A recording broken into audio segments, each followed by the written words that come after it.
रेकोडिक के सोने और तांबे के ज़खायर को दरियाफ्त हुए तकरीबन 46 साल से ज़ायद का अरसा गुजर चुका है, जिस पर 1993 में इब्तदाई काम का आगाज़ भी हो चुका है और उससे भी अब 31 साल गुजर चुके हैं। एक मोहतात अंदाजे के मुताबिक 27,173 मिलियन पाउंड वजन का सोना इन कानों में मौजूद है।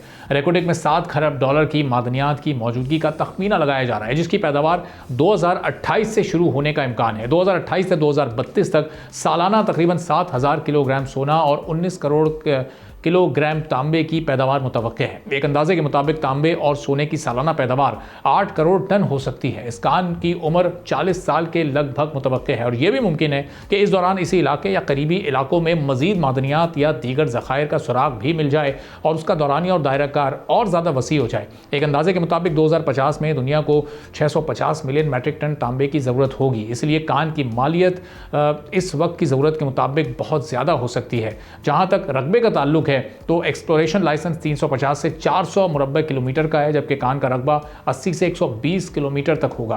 पाकिस्तान में रेकोडिक तांबे और सोने की कान से आइंदा 37 साल में तकरीबन 74 अरब डॉलर के फ्री कैश फ्लो की तवक्को है। बैरिक गोल्ड रेकोडिक कान में 50% शेयर्स का मालिक है, जबकि बाकी 50% शेयर्स पाकिस्तान और सूबा बलूचिस्तान की हुकूमतों के पास हैं। पहले मरहले में सालाना 2 लाख टन तांबे की पैदावार की जाएगी, जिसका जो तखमीना है जिसकी लागत का 5.5 अरब डॉलर होगा।